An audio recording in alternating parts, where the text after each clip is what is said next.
तो जब एक से ज़्यादा रेजिस्टेंस को जोड़ने का एक तरीका वो था जो हमने पिछली क्लास में पढ़ा था सीरीज़ में, और अब हम पढ़ रहे हैं रेजिस्टेंस को जोड़ने का एक ऐसा तरीका जिसमें रेजिस्टेंस पर एक जैसा वोल्टेज अप्लाई हो रहा होता है।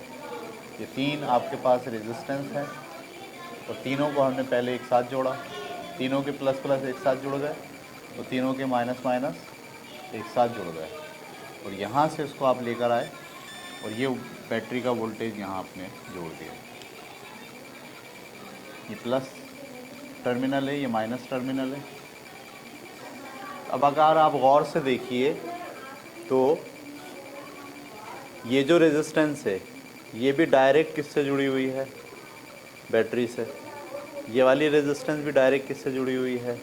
बैटरी से, और ये वाली भी बैटरी से। इसकी रेजिस्टेंस फर्ज करो R1 है, पिछली क्लास में हमने इसको माना था 4, और ये R2 है, इसको मान लीजिए 6 है, और ये R3 है, इसकी रेजिस्टेंस मान लीजिए 8 ओम है। ठीक है, रेजिस्टेंस को बैटरी के साथ ऐसे जोड़ना कि बैटरी के वोल्टेज सारे रेजिस्टेंस पर इक्वल लग रहे हों, ऐसे बोलें, या हर रेजिस्टेंस के पॉजिटिव बैटरी के पॉजिटिव से और हर रेजिस्टेंस का नेगेटिव बैटरी के नेगेटिव से। इससे पहले जो हमने जोड़ा था क्या था?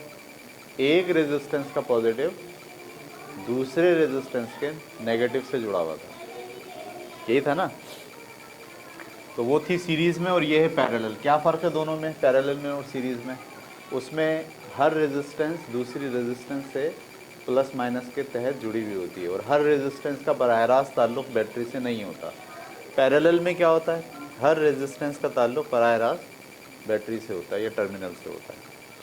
तो ये वोल्टेज हैं। अच्छा, जो वोल्टेज बैटरी के हैं वही वोल्टेज इस पर भी लगेंगे, वही इस पर भी लगेंगे, वही इस पर भी लगेंगे। वोल्टेज डिस्ट्रीब्यूट नहीं होगा क्योंकि तीनों पर बैटरी बराह रास्त अप्लाई हो गई है, इसलिए वोल्टेज डिस्ट्रीब्यूट नहीं होगा। हाँ, अब जब इसमें से करंट चलेगा, ये करंट चल रहा है, जब यहाँ करंट आएगा तो करंट डिस्ट्रीब्यूट होगा, आपके ख्याल में होना चाहिए। अगर 20 करंट जा रहा है तो क्या इसमें से भी 20, इसमें से भी 20, इसमें से 20 जाएगा? भाई 20 जाएगा और 20 भी जाएगा तो यहाँ से 60 निकलेगा। फिर ऐसे कैसे हो सकता है कि निकले 20 और पहुँचे 60? ऐसा तो नहीं हो सकता ना।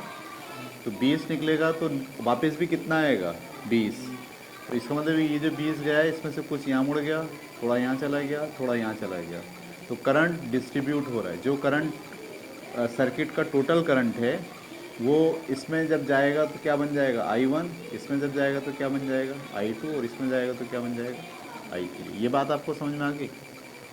करंट इसमें होगा डिस्ट्रीब्यूट। अच्छा जी, अब हमको पता ये चलाना है कि ये जो तीन रेजिस्टेंस हमने बांधी हैं पैरेलल रेजिस्टेंस की वजह से सर्किट की कुल रेजिस्टेंस पर क्या असरात हुए हैं। सर्किट की टोटल रेजिस्टेंस क्या हो गई है? बज़ाहिर तो ऐसा लग रहा है इसकी रेजिस्टेंस 4 है, इसकी 6 है और इसकी 8 है, तो ये कितनी हो गई? 6 और 4 10 और 8 18। बज़ाहिर तो ऐसा लग रहा है 18 ओम हो गई कि सर्किट की जो टोटल रेजिस्टेंस होगी वो 18 ओम हो जाएगी। लेकिन हम चेक करते हैं इसको क्या है। तो इसमें क्या चीज़ डिस्ट्रीब्यूट हुई है? टोटल करंट बराबर है किसके? I1 प्लस I2 और प्लस I3 के। अच्छा, हम जानते हैं, हम क्या जानते हैं कि V/I किसके बराबर होता है? R के। मैं I को यहाँ ले जाऊँ, R को यहाँ ले आऊँ, तो V/R किसके बराबर होगा? I के। अगर मैं कहूँ कि ये I1 है तो जो I1 होगा वो किसके बराबर होगा? V तो सेम है सबका, V ऐसी रहेगा, रेजिस्टेंस चेंज हो जाएगी। I1 किसके बराबर है? V/R1 के। I2 किसके बराबर होगा? V/R2 के। I3 किसके बराबर होगा? V/R3 के। अब इसमें हम पुट कर रहे हैं, इसमें I बराबर है I1 की जगह पे V/R1, I2 की जगह पे V/R2 और I3 की जगह पे V/R3। ठीक है, इसमें से कॉमन क्या निकल रहा है? V कॉमन निकाल लें। वी कॉमन निकल रहा है, यहाँ से क्या बचा 1/R1 प्लस का 1/R2 प्लस का 1/R3। ठीक है, वी यहाँ मल्टीप्लाई कर रहा है, वहाँ जाकर क्या करेगा divide, I upon V is equal to 1/R1 plus का 1/R2 प्लस का 1/R3। ये आई क्या है टोटल करंट, वी क्या है टोटल वोल्टेज, इनके दरमियान जो रेशियो होगी वो कहलाएगी टोटल रेजिस्टेंस। और हम जानते हैं कि वी अपान आई किसके बराबर होता है आर के। अगर इसको मैं पलट लूँ आई अपान वी, तो आई अपान वी किसके बराबर होगा 1/R के। तो इसकी जगह हमने क्या लिखा 1/R is equal to 1/R1 plus का 1/R2 प्लस का 1/R3। तो ये हो गई जनाब टोटल रेजिस्टेंस इस सर्किट की। इसको पढ़ेंगे कैसे, सर्किट की कुल रेजिस्टेंस का रेसिप्रोकल, इसको हम कहते हैं मैथ की ज़बान में रेसिप्रोकल। 3 है, 3 का रेसिप्रोकल होगा 1/3। 5 है, 5 का रेसिप्रोकल होगा 1/5। आर है, आर का रेसिप्रोकल होगा 1/R। सर्किट की टोटल रेजिस्टेंस का रेसिप्रोकल इंडिविजुअल रेजिस्टेंस के रेसिप्रोकल के मजमूए के बराबर होती है। अच्छा, अगर मैं आपसे कहूँ क्या बढ़ गई है या कम हो गई है, तो आइए चेक करते हैं। 1/R मैंने ऐसे लिखा, R1 की जगह पे क्या लिखूँ 1/4, R2 की जगह पे क्या लिखूँ 1/6, R3 की जगह पे क्या लिखूँ 1/8। तीनों का एलसीएम निकलता है 24।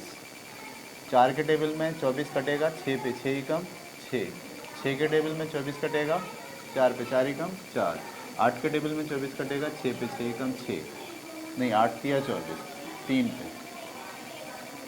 ठीक है, 1/R, 1/R बराबर है 6 और 4 10 और 3 13, 13/24। इसको पलट दीजिए, R बराबर है 24/13 के। ये लगभग आएगा 1.9 ओम। क्या आएगा, ये देखिए अजीब बात कि रेजिस्टेंस का रेजिस्टेंस कितनी थी 4 ओम, इसकी कितनी थी 6 ओम और इसकी कितनी है 8 ओम। लेकिन जो कंप्लीट सर्किट की जो रेजिस्टेंस आ गई वो इनमें से इंडिविजुअल से भी कम है। तो जब भी आप रेजिस्टेंस को पैरेलल लगाते हैं, ठीक है, तो उसके नतीजे में पूरे सर्किट की टोटल रेजिस्टेंस इंडिविजुअल रेजिस्टेंस से भी कम हो जाती है। हम अपने घरों में जब वायरिंग करते हैं ना, ये जो पंखा है ये एक रेजिस्टेंस है, मैंने पहले भी लास्ट टाइम बात की आपसे। ये जो आपके पास इस्त्री आप चला रहे हो ये भी एक रेजिस्टेंस है, टीवी चला रहे हो ये भी एक रेजिस्टेंस है। तो हम अपनी जो वायरिंग करते हैं ना उसमें हर डिवाइस को पैरेलल जोड़ते हैं, सीरीज़ में नहीं जोड़ते।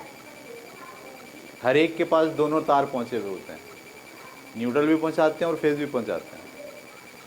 सही, हर एक अप्लाइंसेस को प्लस माइनस दोनों पहुंचा रहे होते हैं, यानी वोल्टेज सबके सेम होते हैं। इसका नतीजा क्या निकलता है, पूरे घर की जो टोटल रेजिस्टेंस है वो इंडिविजुअल रेजिस्टेंस के मुकाबले में क्या हो जाती है, कम। इसलिए पूरे घर में बिजली के वोल्टेज हर जगह एक जैसे पहुंचते हैं। अगर हम इसको पैरेलल जोड़ने के बजाय सीरीज़ जोड़ते हैं, इसका प्लस दूसरे वाले के माइनस से जोड़ते, उसका माइनस उसके प्लस से जोड़ते और बोर्ड में उतार के फिर जोड़ते, तो नतीजा क्या होता कि जो करीब की डिवाइसेस होती वहाँ तो वोल्टेज पूरे आते हैं, लेकिन जो मीटर से दूर की डिवाइसेस होती हैं वहाँ पर वोल्टेज क्या हो जाते हैं। एक तो ये नुकसान, दूसरा क्या होता कि आप एक कमरे में एक पंखा चला दें, दूसरे में भी चला दें, इन दोनों की स्पीड कम हो जाएगी। तीसरे को चलाएंगे तो क्योंकि रेजिस्टेंस बढ़ रही है, वोल्टेज डिस्ट्रीब्यूट हो रहा है सब पे। तो सीरीज़ में कभी भी वायरिंग नहीं होती, वायरिंग हमेशा किस में होती है, पैरेलल होती है। उतार लीजिए इसको।